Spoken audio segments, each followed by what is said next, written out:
So now it's a full count with Ambrose at third. Hit in the air to left field. Fay back at the wall. It is gone! Second of the day for Bailey Allender, and it's 10-1 Seton Hall in the third. Toke had the hit in the first that made it a 3-1 game. The two-run single right back up the box. And he skies this one into right center field. Going back is Dorenzi. This ball is gone!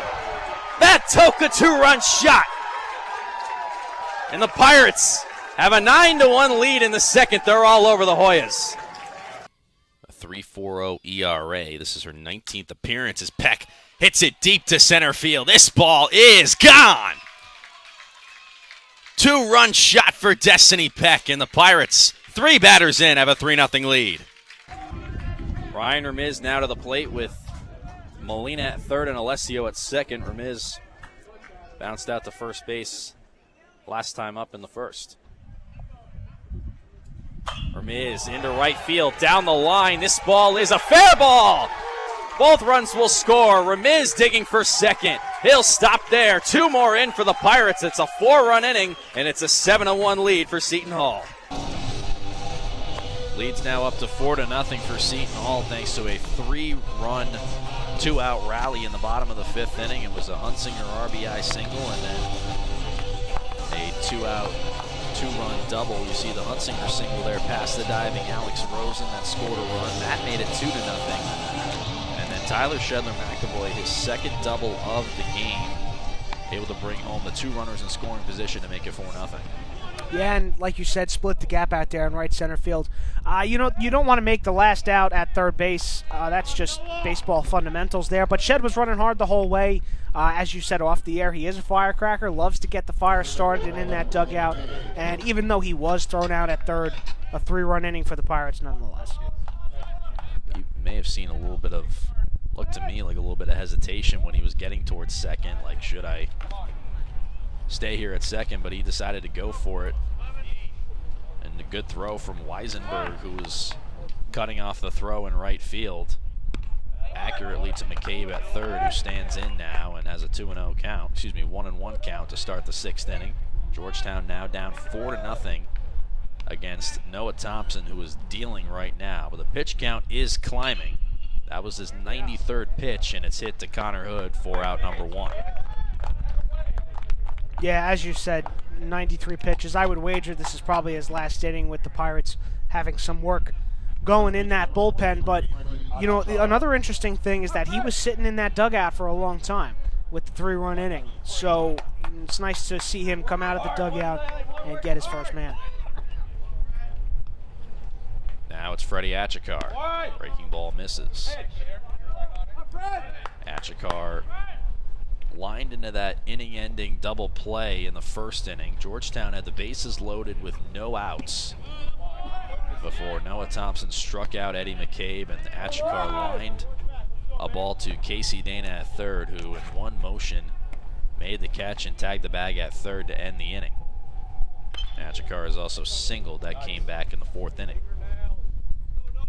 See the action down in the bullpen. That's Tyler Burnham, the left-hander, the sophomore, warming up, and you would imagine that that would signify this being the last inning for Thompson. Burnham's also a guy who can give you a few innings out of the pen, so as we've been saying, as Achikar lifts this one to shallow right, Hunsinger has it for out number 2. As we've been saying today with their doubleheader, you don't want to burn through your bullpen in game 1, so Burnham's a guy comes in, can give you 2. You still have to be thrilled with this outing from Thompson, because you look at yesterday and DeVito went the first 6, and it looks like you're going to get the same from Thompson in this, but the bullpen really struggled in the game yesterday, and that forced Rob Shepard's hand really as Ryan M. Davis swings and misses. Rob Shepard had to go to 4 guys in that game: Espinal, Waldis, Sawyer, and Ryan McClinsky in that game. That wasn't the plan, obviously, going in. No, it wasn't, and it was a bit of uncharted territory for Shepard, because this bullpen's been really great this year. The bullpen, I would probably bet, has been, a welcome surprise for Coach Shepard, and for the bullpen to struggle yesterday, it was very unwelcome. Davis swings and misses, and it's a 1-2-3 inning for Noah Thompson. Del Castillo 0 for 2 today with 2 groundouts. This one's foul, and it's 1-1. You see Del Castillo being a little bit more patient at the plate, as I mentioned, in his 2 groundouts, digging on the first pitch. So laid off here, and it's now at least getting deeper into the at-bat. Morreale, this is going to be a 72nd pitch, and it's a fastball strike on the outside part of the plate, 1-2. Del Castillo, Casey Dana, and Matt Toke due to hit here in the 6th for the Pirates, who tacked on 3 runs in the bottom half of the 5th inning, all coming with 2 outs.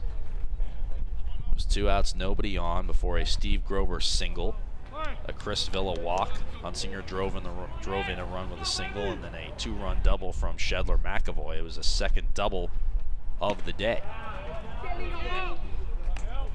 Shedler McAvoy responsible for 3 of the 4 runs today. Scored the first run of the game in the 1st on a wild pitch, and then driving in the 2 runs last inning.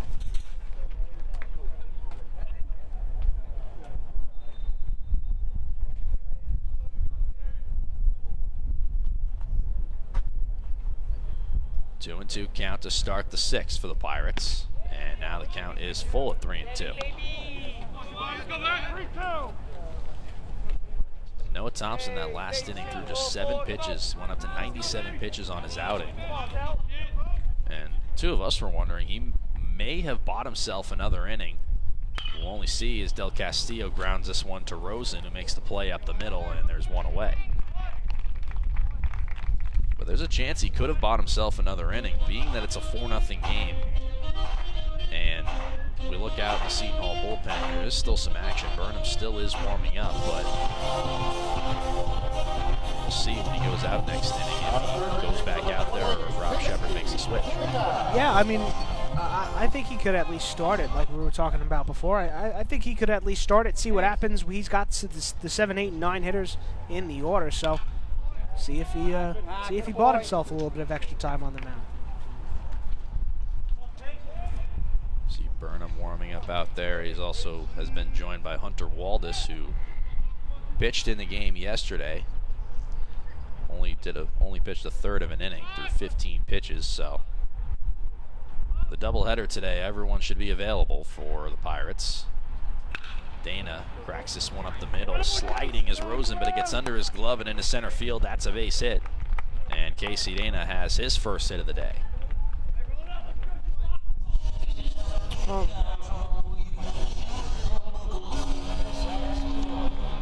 Could be scored an error, could be scored a hit. We'll see what the official ruling is, but nonetheless, a 1-out base runner here for the Pirates. It'll be Matt Toke now.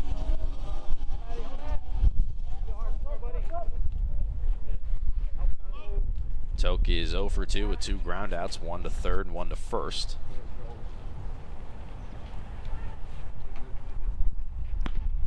Fastball high and away. It's 1-0 now on the Pirate first baseman. They get another look at that one as Rosen had to go into the slide there. Did get under his glove, but I think he had to move too far to his left. I think it's the right ruling. Yeah, I think it's the right ruling, too. That's a tough play for a shortstop to make. Toke fouls it off, and it's 1-1.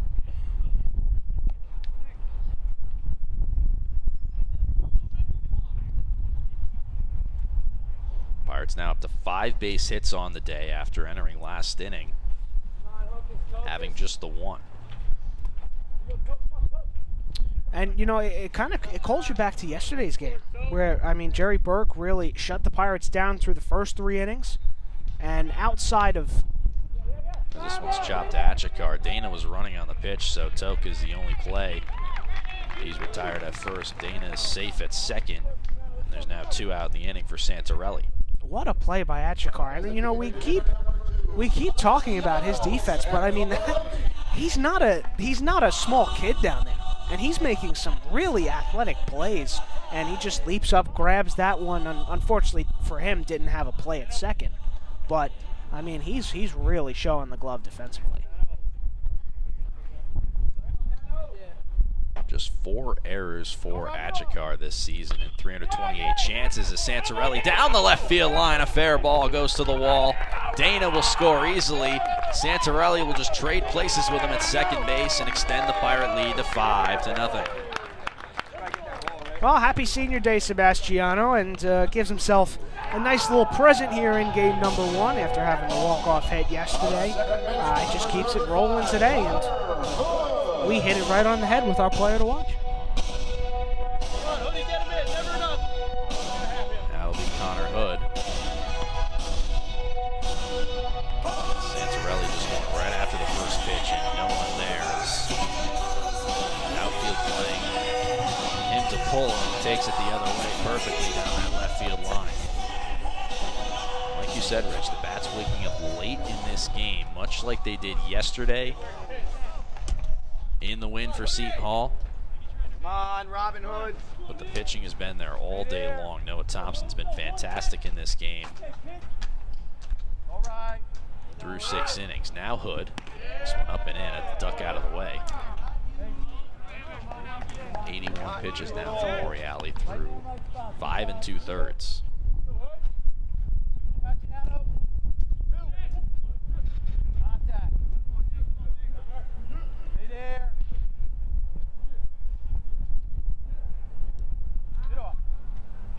Hood hits this one in the air to right center field. Gaber and Davis are over. It's going to be the center fielder Davis that calls off, makes the grab to end the inning. But the Pirates get another run on the RBI double from Sebastiano Santarelli on his senior day.